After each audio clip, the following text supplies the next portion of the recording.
No hal. Jom. Jamal sini ada. Jamal tunjukkan cat yang pertama, iaitu cat dekat dalam. Kita ada easy wash dan juga setting glow. Sesuai untuk akak Jamal yang ada anak kecil kan. Kalau suka conteng tu, easy wash ni lah sebab dia boleh padam, tengok ni. Lepas tu warna dia memang menyelak tapi tak buat mata silau. Lepas tu sesuai untuk semua ruang dia ada dekat rumah. Kak Jamal nak buat dekat ruang tamu boleh, dekat bilik pun boleh, dekat mana-mana ruang lah. Oh, easy wash ni lah untuk sedang semua betul, tu. Tengok ni, ada tangan conteng boleh padam je, guna sponge je. Oh, bagus lah. Habis kalau kat luar pula macam mana? Kat luar? Kat luar pun ada Kak Jamal ni, dua ni. Yang ini Nippon Paint, yang ini Jotun. Dua-dua ni sesuai dekat luar sebab dia tak mengelupas, tahan UV, lepas tu warna dia pun tahan lama. Sesuai lah, rumah Kak Jamal pun macam besar sangat tu warna dia. Boleh lah beli ni, murah je. Kak Jamal kenapa macam pening sangat muka tu? Kak Jamal pening lah nak pilih colour ni sebab Kak Jamal dah ada tema. Kak Jamal nak tema apa? Kak Jamal nak tema kelabu tau. Macam tak tahu mana satu. Jangan risau. Kat sini semua masalah Kak Jamal boleh diselesaikan. Sebab kita ada mesin yang boleh campur colour tu. Hebat betul lah. Dekat sini korang boleh pilih colour yang korang nak tahu sebab dekat sini ada 3 mesin yang boleh campurkan colour tu, iaitu Nippon Paint, Jotun dan juga Smart. Jangan risau, dekat sini ada macam-macam katalog yang korang boleh tengok dulu. Lepas tu barulah decide colour apa yang korang nak. Dan mesin-mesin ni akan keluarkan colour yang korang pilih tu. Lepas tu boleh pilih lah nak berapa liter dan terus tertera harga. Jadi korang boleh prepare duit siap-siap. Jangan pening-pening lah, datang je sini.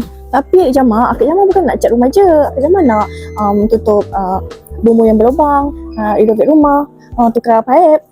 Abang anda berada di tempat yang betul. Oh ya? Kat sini semua ada. Kau tengoklah, ada mangkuk tandas, ada pipe, ada mangga walaupun tak boleh dimakan.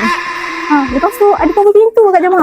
Semua ada Kak Jamal, all in one. Kak Jamal datang je sini, bawa duit, sediakan duit banyak-banyak, terus dapat semua yang Kak Jamal nak. Dekat MP World Hardware and Machinery ni boleh dikatakan sebagai one stop center sebab semua barang kelengkapan rumah atau mesin-mesin canggih memang ada dekat sini. Dari barang yang kecil sampailah ke barang yang besar, dari mesin yang biasa sampailah ke mesin yang complicated, semuanya ada. So senang kan, datang je satu tempat boleh dapatkan semua benda. Contoh macam ni, kalau tekanan air dekat rumah korang tu tak kuat, boleh je pakai mesin ni. Lepas tu kalau sesiapa yang tak ada elektrik tu, jangan risau, generator pun ada. Kalau setakat handy mesin macam ni, jelas jari je lah, cakap je korang nak mesin apa, semua ada dekat sini. Untuk barang-barang hardware yang lain pun memang banyak. Masuk je kedai ni korang akan lambang mata tau. Macam adik dengan Kak Jamal ni memang puas lah berjalan dekat dalam MP World Hardware and Machinery ni sebab memang macam-macam ada, sampai tak nak keluar lah. Sekarang pula tengah ada year end sale. Lagilah harga pun memang berpatutan. Lepas tu dapat kualiti yang bagus, siapa yang tak nak kan? So korang, kalau korang nak rasai sendiri, nak tengok depan mata apa yang ada dekat sini, korang terus je datang dekat MP World Hardware and Machinery dekat Taman Bukit Dahlia ni. So korang jangan lepaskan peluang juga sebab year end sale ni hanya November sampai Disember je tau. So korang datang cepat-cepat tau sebab adik dan Kak Jamal approve.